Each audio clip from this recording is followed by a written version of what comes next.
MRR news ప్రతి దృశ్యం ప్రజాపక్షం నినాదంతో ఆవిర్భవించి సుమారు 8 వసంతాలు పూర్తి చేసుకున్న శుభ సందర్భంగా తెలుగు 2 రాష్ట్రాల్లో పనిచేస్తున్న స్టాఫ్ రిపోర్టర్లకు, జోనల్ ఇన్ఛార్జీలకు, జిల్లా కోఆర్డినేటర్లకు, జిల్లా బ్యూరో చీఫ్లకు, క్రైమ్ బ్యూరో చీఫ్లకు, తెలుగు 2 రాష్ట్రాల్లో పనిచేస్తున్నటువంటి అన్ని నియోజకవర్గాల స్ట్రింగ్లకు, MRR news digital media providers కి, ఎంఎస్ఓలకు, సబ్ ఎడిటర్స్ కి, యాంకర్స్ కి, కెమెరామెన్లకి, ఆంధ్రప్రదేశ్ మరియు తెలంగాణ రాష్ట్రాల్లో పనిచేస్తున్న సిబ్బందికి, ఎంఆర్ఆర్ న్యూస్ ఛానల్ వీక్షిస్తున్న ప్రేక్షకులకు ఇవే మా ఆర్థిక శుభాకాంక్షలు. మా ఛానల్ని వీక్షించండి, లైక్ చేయండి, షేర్ చేయండి, సబ్స్క్రైబ్ చేయండి.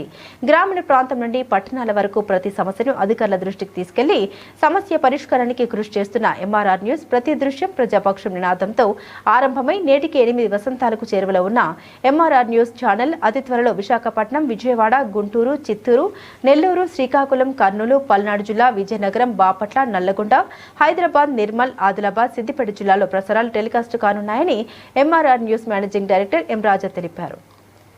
బులెటిన్ ముగించే ముందు హెడ్లైన్స్ మరోసారి. సరైన ఇంటికి సరైన సిమెంట్ ఎంతో ముఖ్యం. విచక్షణతో ఆలోచించండి. రైట్ సిమెంట్ ని ఎంచుకోండి. KCP cement, building the nation since 1958. KCP cement, the right choice.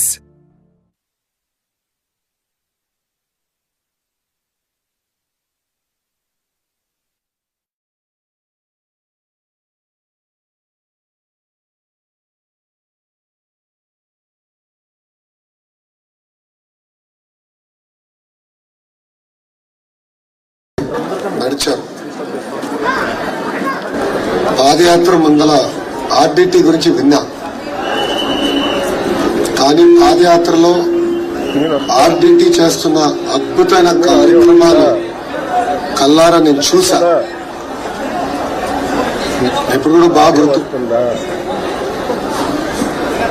ఇంట్లో వికలాంగులుగా పిల్లలు పుట్టినప్పుడు కొంతమంది తల్లిదండ్రులు పిల్లల్ని మేము చూసుకోలేమన్న బాధ ఆవేదనతో వాళ్ళు వదిలేస్తారు.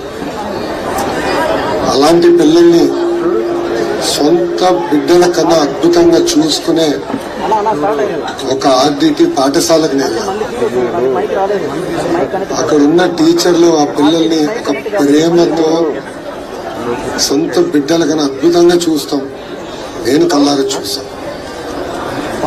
దాని తర్వాత మళ్ళీ ఆ స్కూల్ చూసిన తర్వాత అనంతపూర్ వైపు నడుచుకుంటూ వెళ్ళి మొదటిసారి మాంచో గారిని కలుస్తాం జరిగింది. ఆర్డిటి అనేది ఒక సంస్థ మాత్రమే కాదు, అనేది ఒక మూవ్మెంట్. ఎందుకంటే మీరు చూస్తే ఇప్పటికీ 57 సంవత్సరాలు అయింది ఆర్డిటిని స్థాపించి.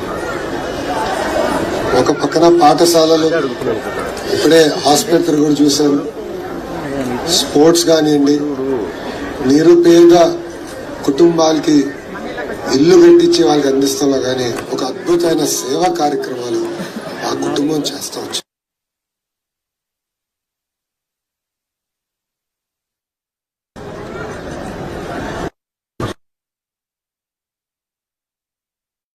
అటు కర్నూలుకి వెళ్ళినా ఇతర జిల్లాలకు వెళ్ళినా నేను అనేక మార్లు నా స్పీచ్ లో ఆర్డిటి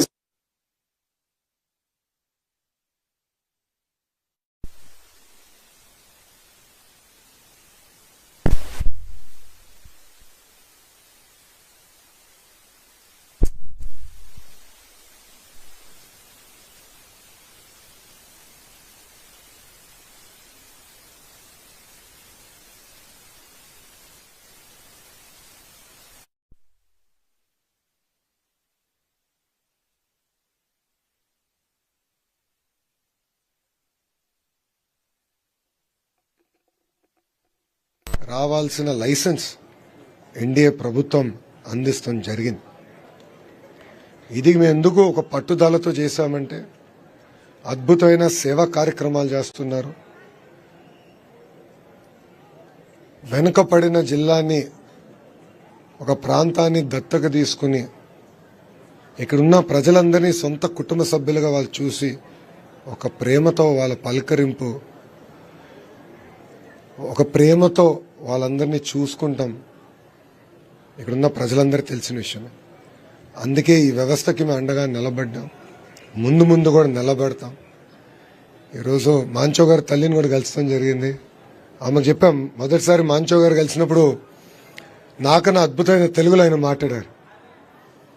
నేనే ఆశ్చర్యపోయా, ఇంత అద్భుతంగా తెలుగులో మాట్లాడుతున్నారంటారు. మైండ్ ఇంకా ఆ క్షణంలో కాంప్రహెండ్ చేయలేకపోయింది. ఒక వ్యక్తి ఇంత అద్భుతంగా తెలుగులో మాట్లాడుతున్నాడు. అప్పుడు ఆయన చెప్పాడు, పుట్టి పెరిగింది